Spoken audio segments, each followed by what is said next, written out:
Hey, what is up guys, welcome back to the channel and welcome back to another Gran Turismo 7 update video. So in the early hours of this morning, I think about 2 AM my time, Kaz posted up the silhouettes for this month's Gran Turismo 7 update. Now I'm going to be totally honest here, I think this may just be the one most divisive update that we've ever seen to Gran Turismo 7 when it comes to the cars being released. I think this is certainly going to appeal more towards the original Gran Turismo players than maybe the people that came around with sport mode and such, and I think it's definitely more of a driver's update than a racing update. Now I do want to make mention of this, that this is going to be the second consistent update of the year, and it kind of puts it in line with what happened in 2024. We've got a bunch of consistent but smaller updates at the beginning of the year, one big update towards the second half of the year, and then got much more spread out into the second half of 2024. And it does seem at this current trajectory that Gran Turismo 7 for 2025 might just be doing the same thing. Honestly, I wouldn't expect too much from this update. Kaz hasn't mentioned that it's going to be a big update or anything like that, so don't expect to track. It seems that it is going to be a genuinely smaller content update, a little bit like we saw with January, minus the kind of whole physics changes and PP ratings and such. And in terms of the silhouettes, I just want to make note of this. This is now the third set in a row where they've been incredibly complex to actually go ahead and find out what the car is. There's really not much being given away in these silhouettes, however I will give it my best possible shot to decipher them. So here we are at the silhouettes themselves. As you can see, there's going to be 3 new cars coming alongside this update. Again, like I mentioned, it is probably going to be a much smaller content update. And well, as you can see from the silhouettes, nothing is really being given away here. However, I do feel like I have a good idea of what at least 2 of these cars may be, and possibly even all 3. So let's begin then with the front left vehicle. As you can see from the styling, this looks to be some type of hot hatch from maybe the either late 80s or early 1990s, or maybe across both of those kind of years, so maybe late 80s into the early 1990s.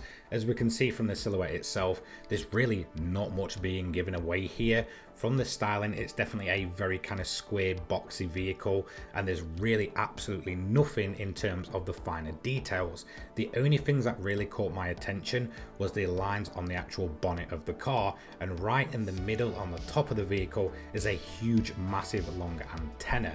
And that got me thinking down the lines of, well, what hot hatches around that era featured this kind of design, and really there was only one that stood out. So putting these together, it leads me to think that this might just be the Peugeot 205 GTI.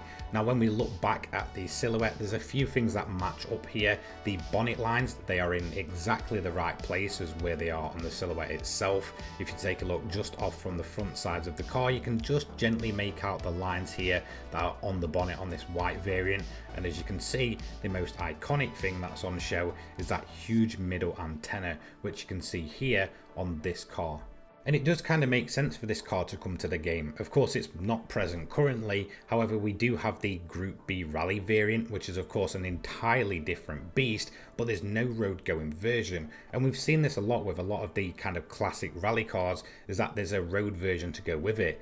Things like the Celica ST205, the Impreza of course has road variants, and of course the 205 doesn't. So it would make sense that this is going to be the GTI 205, considering what's on show from that silhouette, the styling, and what kind of era it does seem to be from. So let's move on to the second silhouette then. I'm going to head over to the right hand side here, and I would say this is where it gets a lot more difficult. Again, there's not much being given away here. It does seem like some type of convertible, and the first thing I did was then reference convertible vehicles with the leaked car list. Now there was a couple on there that I thought at first this could possibly be.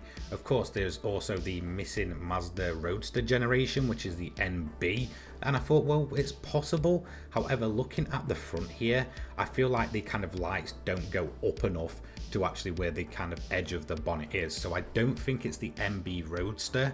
However, the second car I thought about was the Mazda, I believe it's the M2 or something like that. That is on the leaked car list and is a kind of sportier variant of the original Mazda Roadster. So here is a look at the car in question. This one has been on the leaked car list for a long time. However, I then began to think that it probably isn't this vehicle. If we look at the bonnet of the car, there's a clear bump slap bang in the middle, as well as where the lights actually pop up from, they're completely absent from the silhouette. The only thing that made me think it was this car is where it kind of cuts away from the front of the silhouette would definitely match up with this car pretty well. However, overall, unfortunately, I don't think it is that leaked car. So I went back to the drawing board, and once again I was referencing a bunch of vehicles off the leaked car list, and none of them really added up with the silhouette. So in the end I decided to see what other people were thinking this is, and I kind of have to agree with what most people think. Typically the BMW Z4 E85 generation is the one that gets highlighted most, and I think I really agree with this one.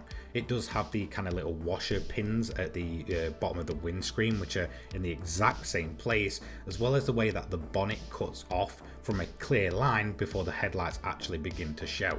I think this one kind of matches up incredibly well with that silhouette, and I feel like I have to agree with what most people are thinking here. It more than likely is this car. Now I feel like this might be one of the more controversial editions, just for the fact that there's a lot of people out there wanting, you know, more modern BMWs or even any generation of M5, and there's none whatsoever. Yet Polyphony are probably going to go ahead and add this, which I don't think I've ever seen anyone ask for.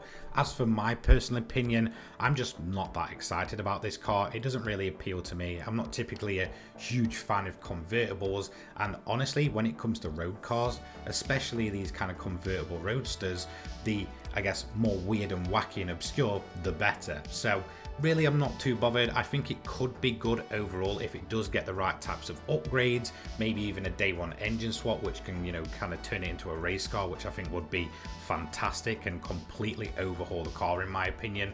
But overall, I feel like it's a very reserved choice. And of course we need to go to the third silhouette now. So we're going to go right to the back of the image, and I think this is very clearly some type of pickup truck. Now when it comes to Polyphony's record of these kind of vehicles, I was certainly thinking along the lines of some type of K-truck, and I was hoping it's the car that I've been bugging them for the longest time. Of course I'm talking about the legendary Daihatsu Midget 2. However, I genuinely don't think it is that car. I would love it to be, but when it comes to what we can see of the front of the vehicle, those kind of like really bug-eye headlights don't seem to be present. So unfortunately, for all of those out there that are just like me, I want to see the ridiculous Daihatsu Midget return. I don't think it's going to be that.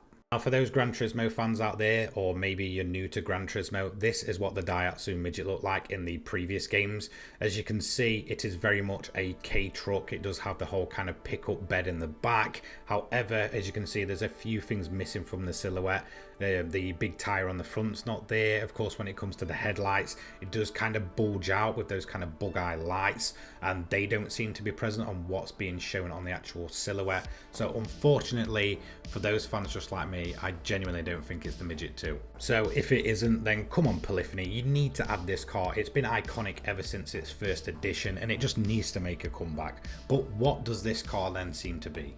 So the general consensus is that this is the Mercedes-Benz Unimog, and I can absolutely see this. However, when I was looking at pictures of this thing, because I don't really know too much about it, I was kind of caught off by just how huge the tires are and how small the silhouettes look. However, again, these are meant to be deceiving, so it's quite possibly that a lot of this is just hidden away on purpose. So it quite possibly could be this, and I think a lot of other people are kind of going along those lines that it is going to be the Unimog. So whilst once again I do feel like I agree with a lot of people, it more than likely is the Mercedes-Benz, I wouldn't put it past Polyphony adding some type of K-truck.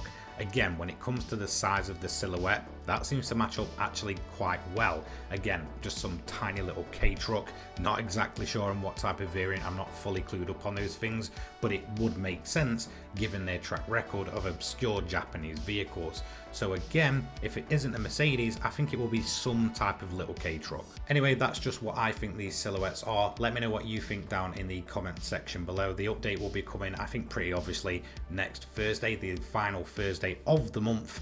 But again, this is the second update in as many months. So who knows, maybe Polyphony are going to do the exact same in 2024 with consistent smaller updates and then a couple of bigger ones and then gap them out towards the end of 2025.